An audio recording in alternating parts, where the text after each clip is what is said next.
right. I have no idea if the audio even played on that stream, but we'll see what happens. I might have to re-enable audio before we go. But welcome to another episode of Remote Voices. We are joined by two guests this time, and I just now realized that Charlie is like in the waves down at the bottom of our graphic here. I don't know. Put some books underneath you or something so that we could like see your face, because we don't usually have 5 people on the podcast all at once. So we've got a good amount of folks on our stream today. We're joined by the co-founders of Remotion, a awesome competitor to Yak, but in a very different way. And we love these guys, and we're gonna get their thoughts on remote work. So Alexander, Charlie, thank you for joining us. Don't all talk at the same time, but one of you give us a quick intro to Remotion, your position, what you're doing, and all that good stuff. Go for it. Awesome. Okay, cool. Hey, folks. So I'm Alexander. I'm calling in from Brooklyn. And Charlie, do you want to say where you're calling from? Hey, I'm Charlie. I'm calling in from Chicago. So quick story about us. I'm actually like a super mixed, half Greek, half Malaysian, Canadian guy who grew up in Switzerland. Came to the States for college, which is where I met Charlie back in engineering math. And ever since I got to the States, I felt this tension between like, all the awesome jobs and work that I could do were here in the States, but I kind of wanted to be nearer to like my family and stuff back in Europe. And so, after college, I went to work at Dropbox, was a PM there for a while. After Dropbox, I worked on a game streaming startup that didn't work out, but I wanted to keep going. And so Charlie and I started working together, and we were both living in San Francisco at the time, but there was this one catch, which was that he had to move to Chicago. And so as we started working together and thinking back to our experiences working on remote tools, we realized that, every time Charlie would visit, our relationship was just so much, not only more productive, but we just felt more connected. And, many people will say, don't co-found a company remotely, like maybe hire people remotely, but don't co-found remotely. And, we felt a lot of that pain. We realized the tools weren't there. So started working together on Remotion. Awesome. Charlie, does that match your story? Is that how it went? Or are you in indentured servitude and you just don't speak up? No, so I was actually at Google beforehand, and what happened was my significant other got into medical school in Chicago. So like, all right, time to move out of the Bay Area.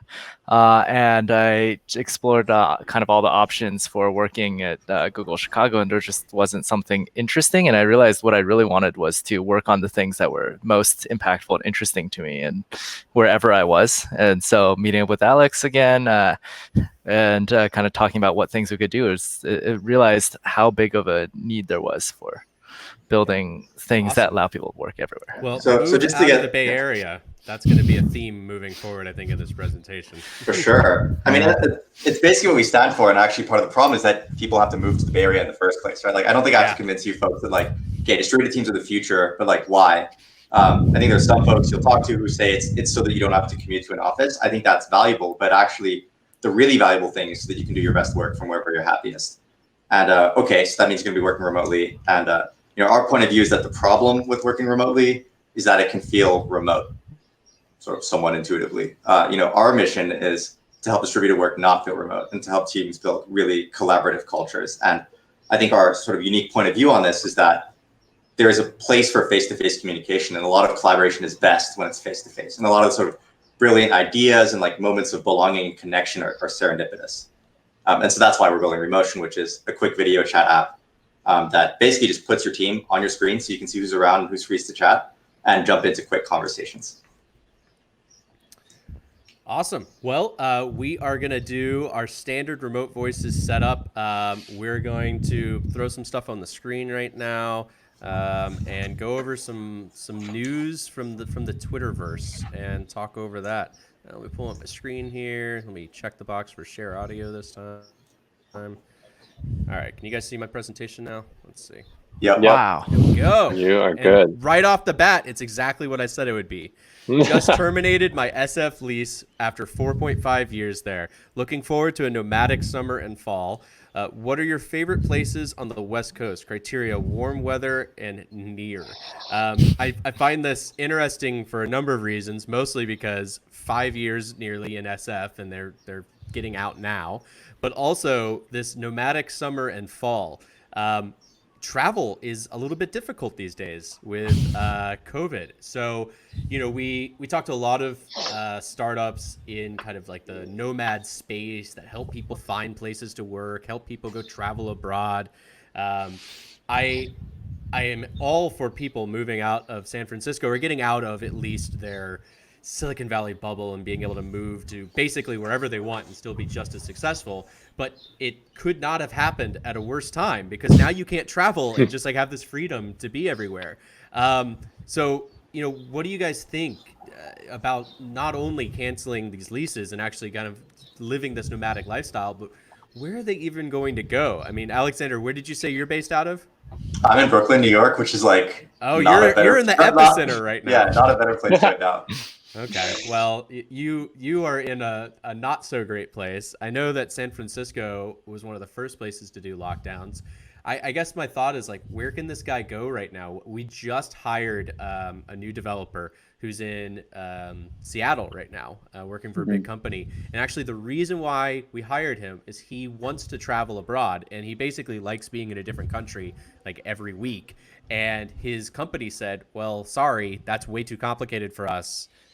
You could move to one of these 4 locations so that taxes are not, a pain for us. But that's it." So he came to me and said, "Well, I know that you're really flexible. Can I have my old job back? Because I want to be able to travel." Where would you travel if you could go anywhere today, right now, Alexander? Where would I travel? Wow.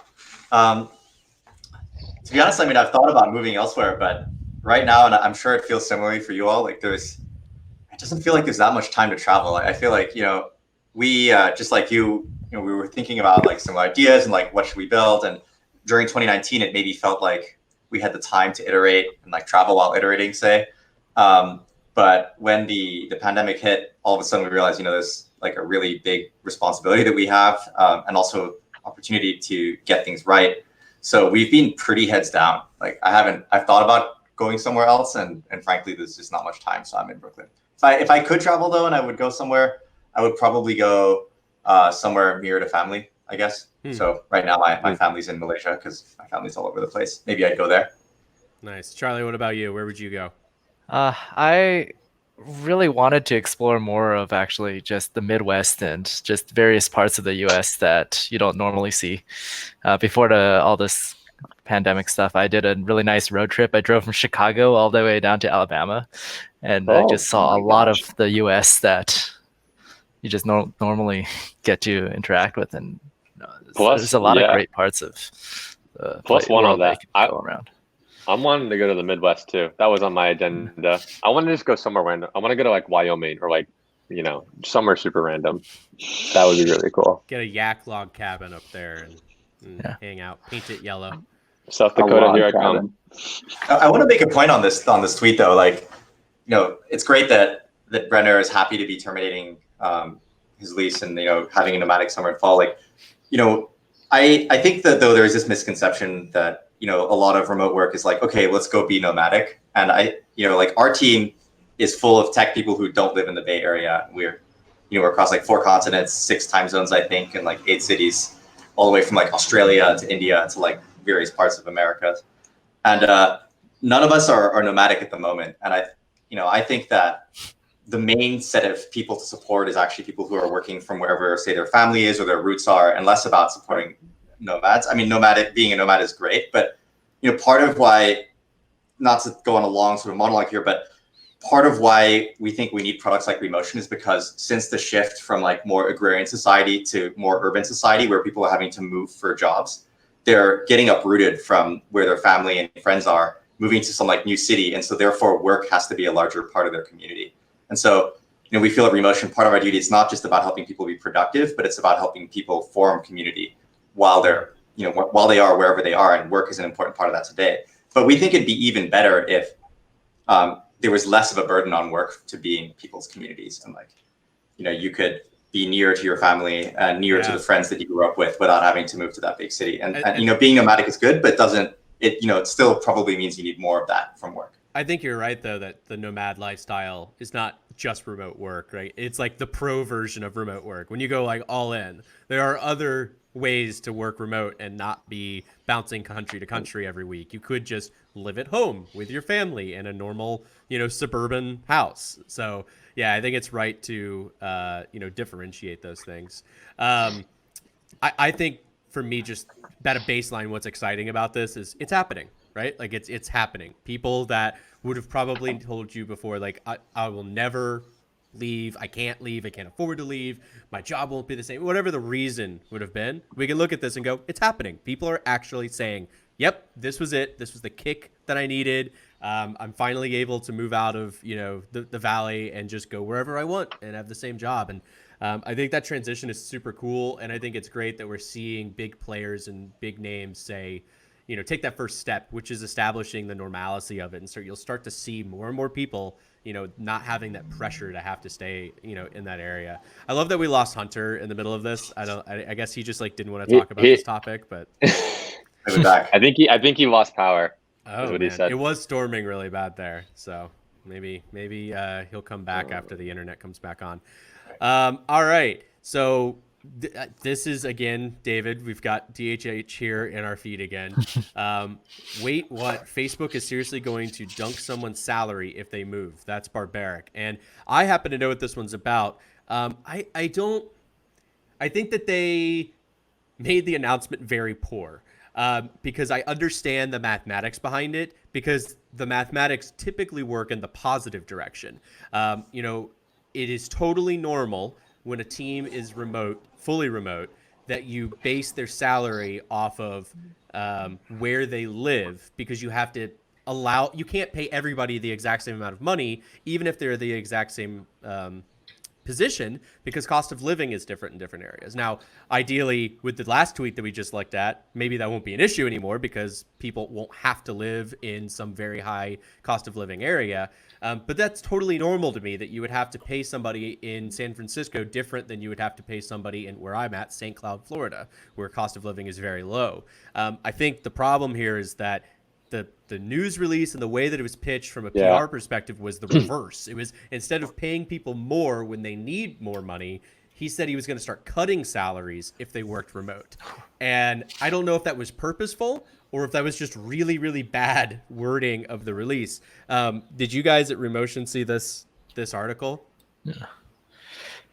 This is like a major question, right? Like, it's like when you open the world's labor force is distributed, right? And when all of a sudden an employee who lives in, say, San Francisco is actually competing for the same job with someone who lives in, say, Uruguay, it becomes harder to compete, right? And competition breeds, better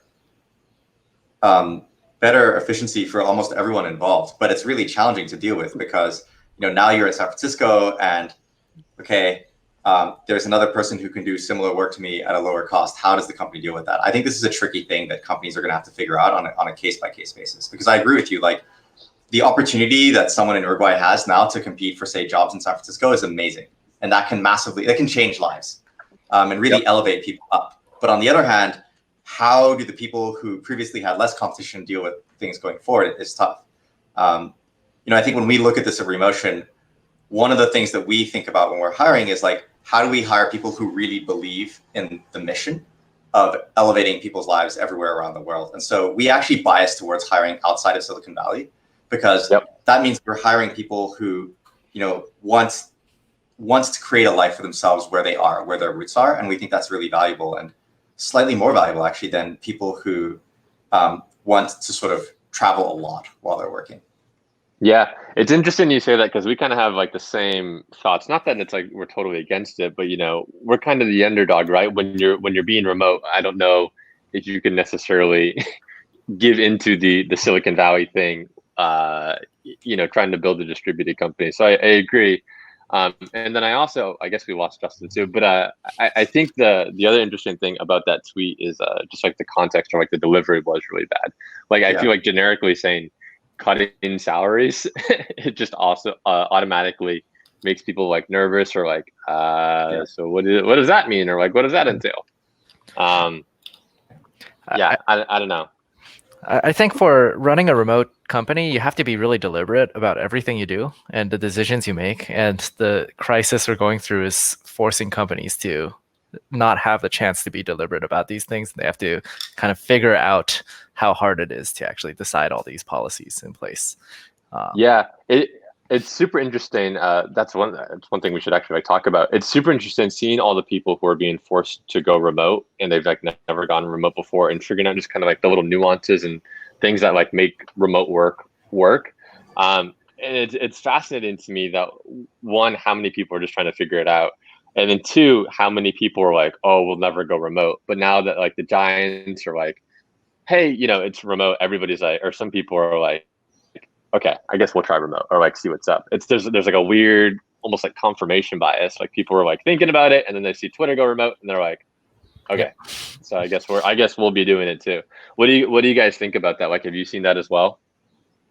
Oh yeah, of course. I think it's actually been really great because it looks like a lot of these companies have done a better job of going into remote than expected. Like people have adjusted and adapted to this new world and are just immediately seeing the benefits without needing to wait the whatever many years it would have taken otherwise. I was going to say that one of the amazing things that we see when companies start working remotely is they realize like, hey, a lot of the way that we work together is hard. It's kind of broken now. It's hard. And so they spend a lot of time intentionally thinking about how to operate as a company. And I think that spending that time thinking about, how do we communicate? What is the role of meetings or not, or synchronous time versus asynchronous time? How do we make decisions? That is really good stuff to be thinking about in general. And so shifting to remote, even if it's temporary or semi-permanent, semi-temporary, is a really valuable exercise, I think, for company leadership to go through. And make adjustments that in some cases are, say, like more inclusive or more efficient or lead to more productivity or more control of people's lives. So I think it's great that we're seeing this. I totally agree. I think that's such a great point to make. Because even us internally, because like we're playing almost like educators now, if you will. We're seeing so many people being like, okay, maybe we don't need to have this like hour-long meeting for no reason, or like maybe we don't need to talk, 7 times a week or whatever it may be. So maybe it's like, okay, maybe we wait for Johnny to become available to include him too. I totally agree. I think it's really cool to see people not only just like, whether it's remote or not remote, just kind of figure out, okay, maybe we can make ourselves more efficient in the day-to-day. I love that your go-to name is always Johnny. Like, do you know anyone named Johnny? Like this isn't the 1960s. Don't know a single Johnny. Maybe that's why I know John, but I don't know. I don't like. It's I don't just know weird, anybody actually named Johnny. Well, we've had, just as per normal, the most technical issues in the entire world. I can't even use my mic anymore, so hopefully I'm not echoing. You guys hear an echo anymore? You're great. Nope, you're good. We're just using a MacBook Pro microphone now and speakers, so hopefully everything will be fine. Hunter's back. Your power came back on? Power's on. We can now start the podcast. So I'm just really excited to be here. We can now start. Let me go back to sharing my now. screen. I mean, we're all here. That's great. Oh my goodness. What a process live streaming is. Maybe somebody should make an asynchronous product. All right, so we crushed this tweet, so we can probably move past this one though. All right, let's see what we got next. All right, kudos to Darren for this amazing feature. Every larger company right now should have a head of remote. The job, be the person responsible for any optimizations related to, temporarily going to remote or otherwise.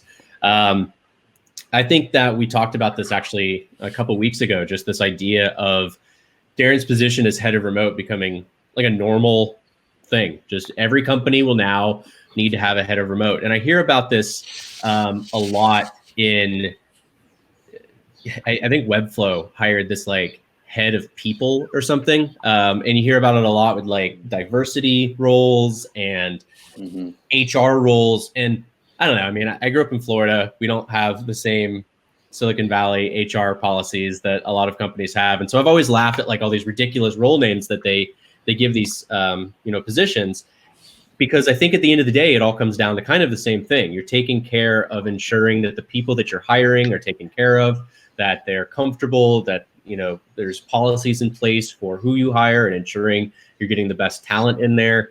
And at the end of the day, I think that a head of remote encompasses a lot of these like HR roles. Is remote enables diversity because it means that you're not hiring all the same tech bros from the same, college that all graduated from the same location and the same, dorm.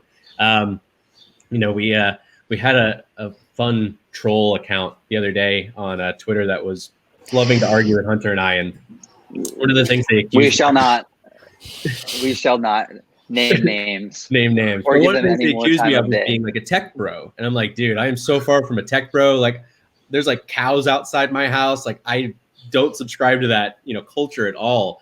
And I think Andreas is right here. I think that every company needs to have this head of remote position, and I think that it should encompass things like diversity, people, hiring. Like, it has to do with so much more than just like a remote strategy. There's a lot more that a head of remote is really involved in. And we talked to Darren about this when he was on the podcast. It's just all the different things that he does. Like, they did a talent show. They did they gave everybody like a Friday off just to like spend time with their family. And that's stuff that he's doing as head of remote. But that has really nothing to do with remote work. It has to do with just taking care of your people. Alexander, what do you think? Do you think every company will have this moving forward?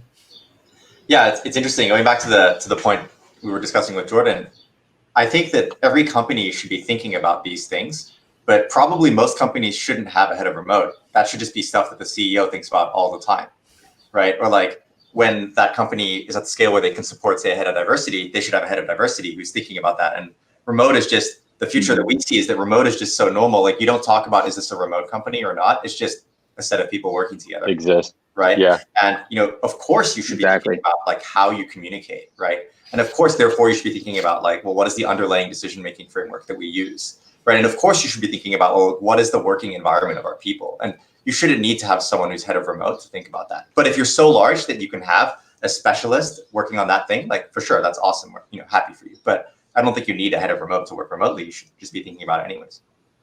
Yeah, I was talking to one of the directors over at NBC, and he said that 11,000, actually it was 11 or 15,000 people all at once needed to go from literally in the office, New York City, California, and they all needed to be remote at the same time. So in that case, I can see a temporary like head of remote, someone that's actually guiding them through it, because getting all those physical documents and like office spaces into something like Slack or Microsoft Teams, like that's relatively easy. I mean, it took his team like 6 weeks to get it accomplished. But to me, that's really where the work kind of starts, not stops. I think you do need to have somebody on your team that's advocating for like, guys, stop calling each other. Like, you need to like someone that can really enforce the best practices. Processes are definitely key in remote. I think there's even a tweet that's coming up about that, just in terms of like documentation and where we communicate, how we communicate. So yeah, absolutely. That's going to be key. We'll obviously want to see Remotion and Yak become part of those processes moving forward in remote teams. Exactly. What do we got next? All right, Mr. Klinger. All right. Okay, so this is the tweet that Charlie missed while he was gone. It says, when you make yourself the product, you have no competition. I don't know who picked this. I have no idea what this means. Hunter, did you? Charlie, you're up. Charlie, you're the only one who doesn't have backstory. I have no idea what this even means. I don't even know why it's in the show.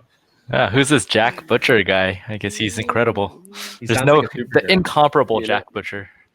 He has no competition. That's right. I wonder. Okay, so we all agree we have no idea what this is No, talking about. I have a pretty strong opinion of what this means. Okay, so is it the okay, stripper let's hear it. thing that Hunter said? No, absolutely Okay, not. has nothing to do with stripping. Got it. Yeah, I think it's saying that, look, there's only one of you, right? There's only one person who's been through the same life experiences as you and thinks the world needs the same things as you. And so there's only one person who's going to build what you build if you let yourself, speak to what makes sense to you. So like, I don't know, just using Remotion as an example, because we're working on it right now. There are some unusual things about Remotion. And for example, so like basing this on who we are as founders, like Charlie and I are the type of people who really want to live where we live. There's a reason I moved to New York. There's a reason he moved to Chicago. But if we lived in the same town, we would totally go to the same office, like maybe 3 days a week, 2 days a week. We like that human contact. And we don't actually care, like, maybe I could Slack him about something and just have like a 10-second interaction. I would still rather ask him in person if I was in person with him, because it's nice to just talk to another human being and smile. Because you like each other. Yeah. And so therefore, the remote product that we're building is one where half of the product is providing the communication primitives, just like you folks, to efficiently and productively talk about something. But the other half is entirely about helping teams feel connected. And that's why we build features like the way that you can update yourself in your Remotion, which like half of our users love and do like 3 times a day. And so no one else would think of that, because I don't think that other people are thinking about remote work in the same way as us. They don't have the same desires as us. And our hope as founders is that this resonates with people, right? And other people see it and want to work the same way. I think that makes sense. I also, now that you're saying it, like, I think I hear this even from a entrepreneurial freelancer thought leader perspective, and say, you have those people out in the world that you look to that, I don't know, let's give Gary Vee as an example, right? Like, he is the product, right? Like, at the end of the day, like, no one really cares what he's putting out or what he's doing. Like, his wine is like, right? Like, but people buy because Gary Vee is selling it. He's the product at the end of the day.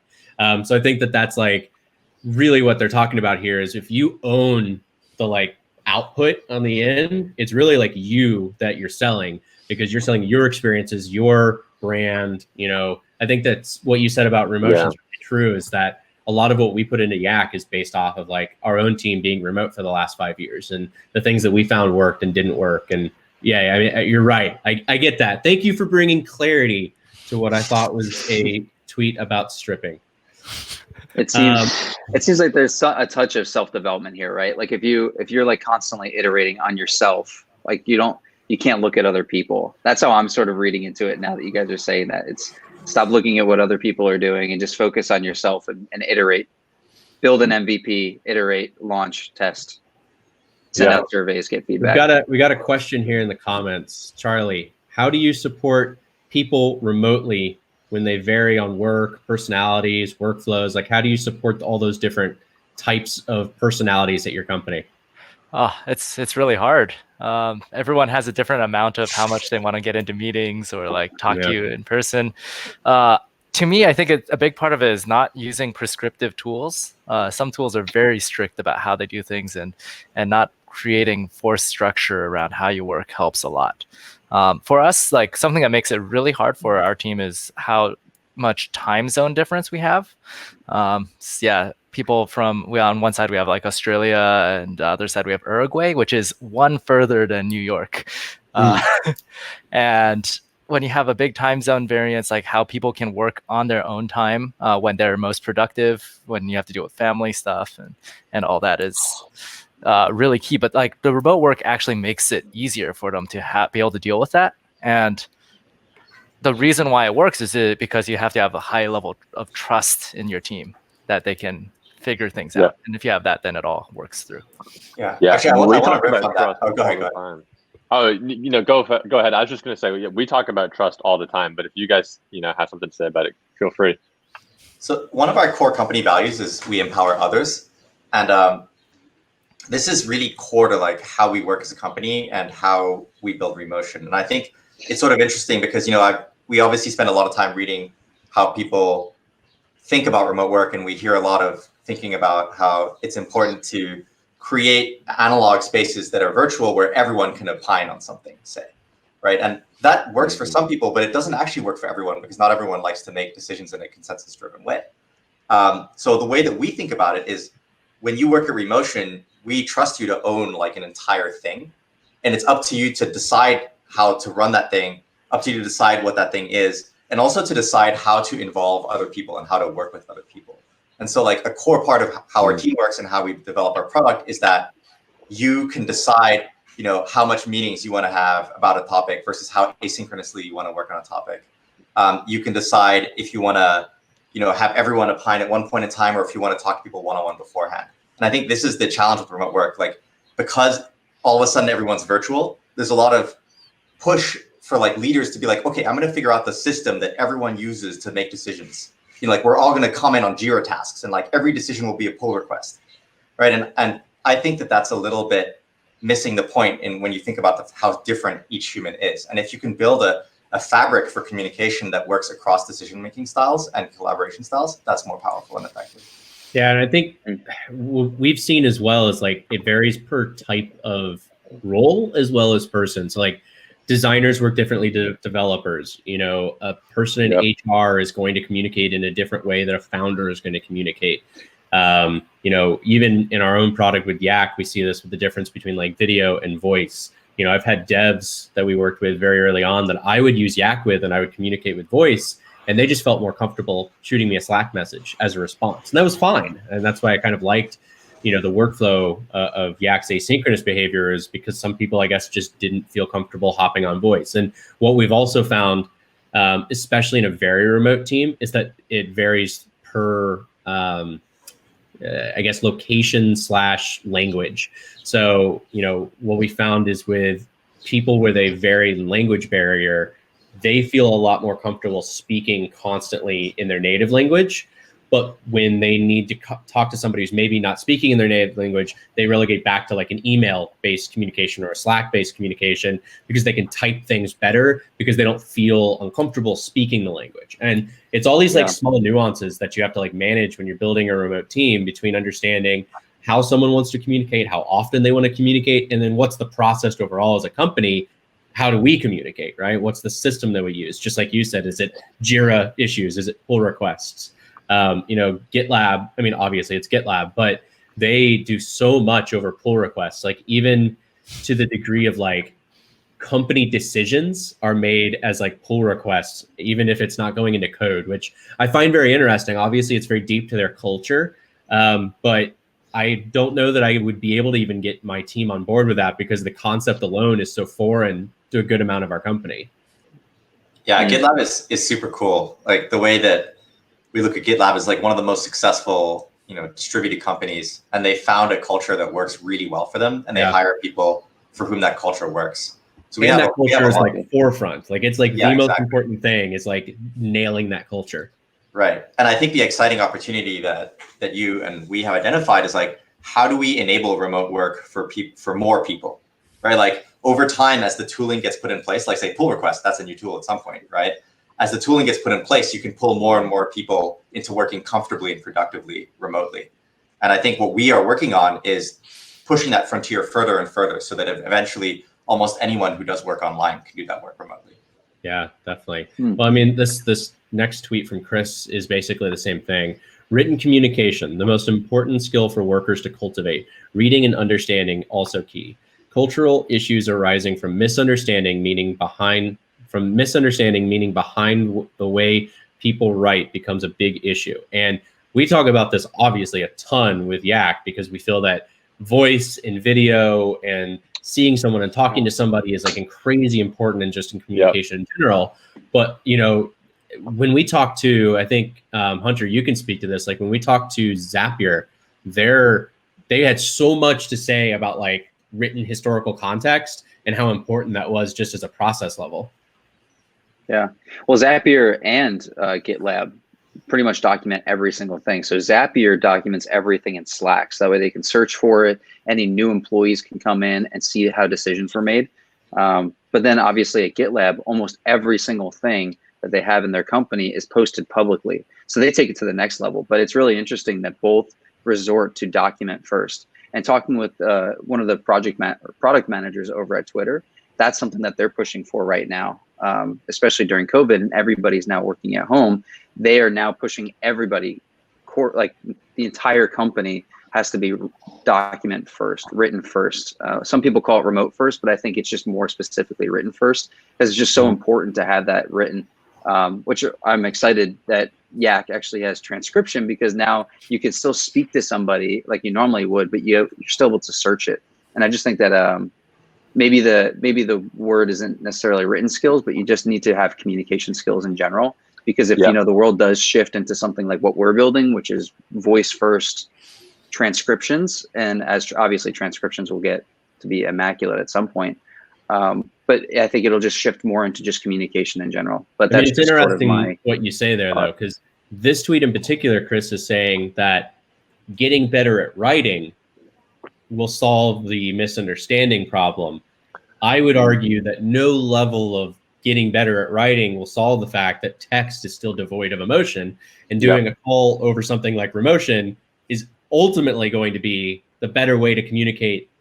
I don't know, whatever 100%. You're feeling. Like I learned early on while we were working on Yak that me sending feedback over Yak using my voice was just 10 times more effective than me dumping something in Slack, because my designers felt like I was just being a dick to them, right? Because I was just like, I'm not a fan, try again, right? Because that was like the fastest way to get my thoughts in front of me, and my designer's like, oh my God, like he hates it. My work is terrible. And I'm realizing like, yeah, I mean, it comes off cold and unemotional when you just drop something into a text message like that. It's like what I said at the beginning. My mom would text me K, and I'm like, Kristen, what's wrong? Are we fighting right now? Like, is something going on? Kristen, Right? Is there a K with a period afterwards? Because that the period that makes it even Right. worse. And I'm like, oh my gosh, are we about to have a fight here, Mom? But again, just people communicate differently. So I would agree with Hunter with this and say put an asterisk next to it and just say communication in general is really key. Yeah, I It's think so funny how like emoticons and exclamation points all of a sudden start to change that written communication, and I think it's an awareness, where an awareness rather than like getting better at grammatical, side of things. Like, does that make sense, Alexander? Like, I see you nodding. I feel like I'm making sense. No, this makes sense. I mean, I think that written communication is incredibly important, but it's only one of the many tools that someone has, right? And the key is choosing the right tool for the right occasion. Like a lot of feedback say that's one of the things it's more obviously known that like, hey, giving feedback verbally is really valuable, right? Sorry, live as opposed to in writing. It's just so incredibly difficult to pull out all the nuance of what someone's trying to say, what they're feeling, how they want the reader to feel in writing. I would actually kind of look at this a little differently. I think there's, again, a common misconception that, the more you write, the better your collaboration is. But what's interesting is like, we look at teams using Remotion and they collaborate much better once they start using Remotion. And what happens is they start having a few high bandwidth chats every day, and they actually spend less time in Slack. And so the result is that there's stuff happening in writing, and that's the structured communication. Oh, I see these things. That's the structured communication, like recording so that the rest of the company can understand, or like the decision can be read later. But a lot of the communication that can happen before the structured communication can be informal, and that can be over voice. And that means that you spend less time going back and forth, misunderstanding in Slack, more time just being like aligned, feeling the energy of the other person, having more ideas, expressing more ideas too, before you get to the written stage. Okay, we got this comment here. We've still covered up Charlie's face, which is hilarious. There's like, no matter what I do, Charlie's just not going to be shown in the stream. But right tool for the right occasion. I think it's like a super valuable comment. Charlie, I'm sorry that you're just not going to get your hour of fame here. Leave it however it is. It's good now. Leave it however it is. I'm just going to keep messing with it so that the thing just constantly moves throughout this live stream. We'll turn this into audio. It goes up on iTunes. Nobody will see all the technical difficulties that we had. It's fine. Let's see. Do we have another one here? Nope, that was it. That was the last one. So we hit our 30-minute mark. 25 minutes of it was technical difficulties and covering Charlie's face.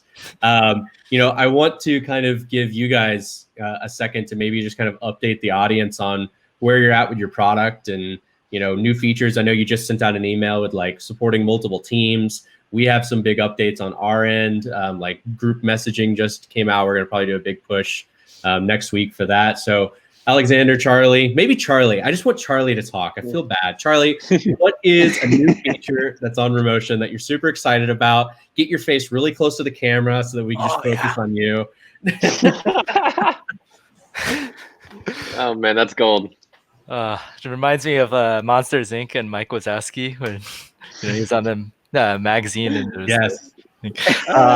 Okay, yeah. I'd love to talk about Remotion. Remotion's super cool. I love it. Might be a little biased. So the idea of Remotion is you have like selfies of your team. We call it the shortlist on the desktop, and it kind of shows who's on your team, who's around, and it's always kind of on top of all your apps, and it's small and in the corner.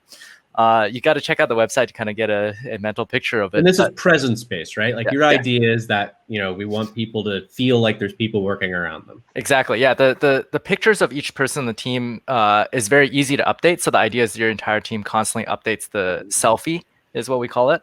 And then you can show a little status about how open you are to chat live. And then you can hover over their heads and you can jump in and you can get into a quick call with that person, or ask to get into a quick spontaneous call. But the really cool feature that we recently released was because this app is kind of on top of your work, you can kind of leave it on the side of your IDE or something when you're coding, for example. We made a new feature where if you hold down Shift and you scroll into your app, you actually can click through the app so that you don't need to move around the short list while you're doing your work. So you can always kind of have your team by your fingertips, but in an unintrusive way. And yeah, so that's a cool feature. Awesome. Alexander, you and I talked about this the first time. I would love you to just tell the audience the amazing story of the brand name and the roller coaster that it was getting it named Remotion. Sure. So let me start even earlier to something that I spoke about with Justin. Sorry, not with Justin, with Hunter. And the hilarity of when we first started working on this problem, we actually had a concept. We called it light chat. I think the concept was like audio messaging and screen sharing at the speed of light. And I hadn't seen Yak at the time when we started working on this. But months later, after we decided not to work on light chat, I saw Yak and I'm like, wow, this is literally light chat. So we actually started with this hypothesis that, sharing communication over audio is much higher bandwidth than over text. And so let's build an asynchronous voice messenger that's like just available at your fingertips. And it was kind of derived off this app that I had built as a side project before Charlie and I started working together called Quaver, which is in the App Store, but I think I turned off the Firebase account, so it doesn't work anymore. But it's literally like Yak, but obviously not as developed for your phone. With the voice messages and transcription. And so we actually started building this async tool. And it was only through spending a lot of time working on it, talking to a lot of folks working remotely that we realized, hey, that's only half the battle. The other half is creating awareness and connection, which is easier to do live, which is hence why we started doing live. We didn't realize that live actually has this whole slew of other challenges that you got to fix. And then thinking about, okay, well, why don't people chat live? Okay, we need to create awareness of the team. And just a minor point, we think of awareness, not presence, because awareness is the benefit the rest of your team gets, whereas presence is kind of the cost to you. It's like you've got to like be online, and everyone can see whether or not you're online. I like that. We prefer to think of awareness. So, we were thinking like, what should this thing be called? I came up with this horrible name that Charlie vetoed and we quickly changed, but it was called DALI because we were kind of trying to be inspired by Slack. But obviously the That's problem funny. Hunter got that immediately. He was like, oh, it's like Slack. I didn't get it at all. Like I didn't understand the name at all. Yeah, I mean, it doesn't make that much sense. And the bigger problem is that DALI can read as daily. And that's just a common word. It turns out it's a product, which you may have heard of, the video platform. So that was a no-go. So we spent ages thinking about it, and eventually it hit us. We created this like round logo, which we called a donut affectionately. And, we had these like round heads, and we're like, let's just call it a round. And so, we were working on a round. We got like usearound.co for like $10 or something. So it was great. .com for like $10. And this one day we're like, I looked for trademarks, but I'm not as good as Charlie is at like looking for things like super systematically. So I didn't realize there was already a trademark on a round. A month later, Charlie goes in and looks, I don't know why, and finds there's a trademark for a round with this company, and the trademark is like, trademarks like everything that you could possibly want to build in like a unified communications app. So we're like, damn, wonder who these people are. Coincidentally, like a few days later, I get this invite to a dinner hosted by a VC firm. And on that invite is Dom at around at XYZ. And we're like, shoot, what do we do? Because it turns out that that trademark that they had filed for had like run into some issues, and they had 2 weeks to apply for the trademark. Otherwise they would lose their trademark, and then we could apply for our trademark. So we were like, do we like talk to them and remind them that we exist, and then maybe they'll fix their trademark? Or do we just kind of like try to like not go to the dinner and like hope that they don't notice us? And we figured that was a risky strategy. Might as well just be upfront. So I emailed this Dom person, and I'm like, who's very nice, by the way. And I emailed him, I'm like, hey, are you the around with this trademark? Because if you're not, you might want to change your name. And if you are, then like, do you still want it? Because like your trademark's not. Do you still want it? Yeah, like, can we have it? Like, I don't know, maybe you found a better name. Anyways, it turns out that he did want it, and they were just in stealth mode. And he's a former founder who actually had this happen to him in his previous company, where he was trying to use a name that had been secretly trademarked. So he felt really bad, and they were incredibly gracious and gave us time to come up with our own name. And so Around is a pretty decent name. So it took us like a couple months or maybe a month. I don't know. Dom was really nice and gave us time to come up with a name we liked. We created like massive Excel spreadsheets for like how to come up with a new name. It was very sort of depressing period. Oh my gosh. And if anyone listening would like thoughts on coming up with good names, we have this entire spreadsheet methodology that we learned from one of our advisors, Ariel Jackson, that I would be happy to share. Oh, that'd be cool. Maybe we could put a resource out at some point and share that. That would be neat. I mean, we have a system in place too. I don't know, Jordan. It's probably not as systematic as whatever they put together, but definitely we brand so many things that our investors ended up asking us to stop branding things. Wait, what's an example of that? Early on we had Yak. We had Backtrack, which we launched. We bought a domain for. Backtrack is its own app with its own logo, and it says at the bottom "powered by Yak" at like the bottom of the screen, but other than that, like it's its own thing. And a lot of people have no idea that Yak is the company behind Backtrack. And then we built BRB, and BRB was kind of like our tween brand for the hell of it. And our investors are like, "What are you doing?" We're like, "Dude, it took like a week, not even, to like spin this up. Like, you bought brb.chat, made a really bomb ass logo, and then threw up a quick landing page, and it changed the color of the Yak app to blue. Like, it was so simple. It was like, why not bother? And our investors are like, because focus. And we're like, yeah, but it was for a competition. We won, and actually, in all actuality, I think Hunter can show the metrics to say that it was very much worth it, because actually the guy who is writing a lot of our blogs for us right now actually found us through BRB, didn't he? Mm-hmm. Yep. He went viral. It was so funny. He went viral talking about like audio first platforms, like for your AirPods. And he found us through BRB, and he got he just told me the other day, he ended up getting like 800,000 people to his website. And so like part of that came to our website. So we just got a flood of traffic for no reason. And I hit him up. I was like, dude, we got to hire you. He's been working with us ever since. So it's kind of funny how it all works out. So, it worked out in our favor to like have these different brands, because I think it was kind of a spray and pray approach, like reach audiences that maybe people, weren't investigating. And now all of a sudden we come up in the like social audio space, because Yak wasn't even remotely trying to compete in that space. But now our brand is there somewhere. And, we're similar to you, like BRB's still in the store, but it runs, but it's not, it hasn't been updated in ages, because we're so, heavily focused on Yak. But the app is still out there. The brand is still out there. And every once in a while, we'll see somebody that comes in and says, "Hey, I found BRB and saw what you guys were really up to." And we're like, yes, marketing, achieved. That's what we're shooting for. I'm not gonna lie. We think that you folks are really good at marketing, and we're definitely taking notes, figuring out how do we get the word out about Remotion as well as you have done with Yak. So that's cool. Well, you know what, man? The 4 people on this stream. You got 4 people right now, one of which at least works for us, so they're aware of you. That's awesome. No, man. What we're gonna do is we're gonna break this podcast up for those of you who are listening. This is part of the magic sauce right here. This is the actual content.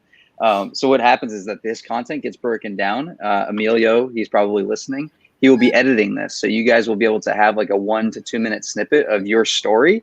And that's what gets posted out. And so like people will see it's like from Remote Voices, and Yak's involved, but basically that's all we did. Like we had a podcast of Justin, and actually it was just Justin and Jordan talking to the podcaster. I wasn't even involved at that point. I came in late because I walked in on a guy going to the bathroom. That's a different story. So I took out my phone, started recording. Next thing I know, we had 180,000 views on a story very similar to what you just told. So the storytelling, that's literally it. That's the magic sauce. Yeah, I think the hack here, for anybody listening in the post of how do we do our kind of like guerrilla marketing tactics, it's kind of the raw approach. Like we don't spend too much time on this shit. What we found is like Hunter and I were doing a podcast, I think every week or every other week, like professionally with like a soundboard in a room, like with intros and ads and like all this stuff. And then we would ship it to this company who would edit it. And like, we were never happy with the quality of it. There was always something that needed to be changed. And like, it ran too long and I rambled and like, all this stuff happened. And we ended up just like pulling out these clips anyway. So I got to the point that I was like, if we do it live, like as a live stream, it will force us to not be too picky, and it'll just be slapdash, hacky, thrown together. But there'll be these snippets that we can pull out that we can remarket with, because there is some gold in here, right? And then we're not forcing ourselves into this problem of like never getting, like the podcast never got released. The real ones that Hunter and I did, the audio only one never went anywhere. It's in some Google Drive somewhere because we never finished it because it was too much work. So this forces us to actually get content out without caring what the quality is. And I think that there's a huge thing to say about pushing yourself, to get stuff out without being too, careful about, oh, is it perfect? Is it polished? No, people care about your story, and that's what really is exciting. So yeah, we'll clip this up, tell the Charlie's little tidbit about, the Genesis and Alexander, where you guys started at the beginning, and it'll be good clips that you guys can share out. And I don't know, that's the pro tip from Hunter and I on this podcast is just do things raw and unfiltered, and at least you get content that way. I mean, I feel like this is part of your product, right? Like, when you're on a Yak and you record a message and you say something, okay, if it's really bad, I might like delete it and say it again. But like generally speaking, I'm not going to go and like edit mid-paragraph, right? I'm just going to send the thing and it'll be communicative. Exactly. That's actually why we don't even let people listen to their Yak messages. Yeah, we don't want you to listen before you play it, because we want you to just send it and not worry about it. That's awesome. And that's exactly why we don't let you preview your selfie before, like once you like get a preview, but then once you click the take button, it takes, and that's your selfie now. There's no like, hey, are you cool with this selfie? Do you want to keep it? And that's also, again, part of why we think right tool for right job. Sometimes synchronous communication is best because you can just get there and say what you have to say, and it's not perfect, but you're less likely to misunderstand each other. You can ask clarifications live. You don't have to edit like the hell out of a paragraph. Yeah, definitely. Mm-hmm. Sweet. Well, Remotion's all about awareness, man. So how can anybody in the feed or in the chats, how can they get a hold of you and get more aware of you? We're still hidden, Charlie. I guess two things. The first is go to our website, remotion.com. We are just in open beta, so if you're on macOS, download it and give it a spin. And the second thing is, we're at the stage where we just love hearing from everyone using the product. And if you email hello@remotion.com or Alexander@remotion.com or Charlie@remotion.com, we will be very, very happy. We'd love to chat with you over email, or even better, we'll probably be like, hey, here, do you want to talk live and set up a call? So check out the site, remotion.com. You can check out our Twitter, remotionco, or just email us directly and let's chat. Awesome. Thanks for joining us. Charlie, I'm sorry I covered your face a million times. This is only like our second or third stream using this new software. So next time we have you on, I'll just like put you in the top right-hand corner so we never cut you off. But we appreciate you guys joining. I'm going to kind of play us out with some music, and we'll drop notes to all the Remotion links when this goes live. So thanks so much, guys. Yeah, thank you guys for having talking with you. Thanks for having us on. Peace.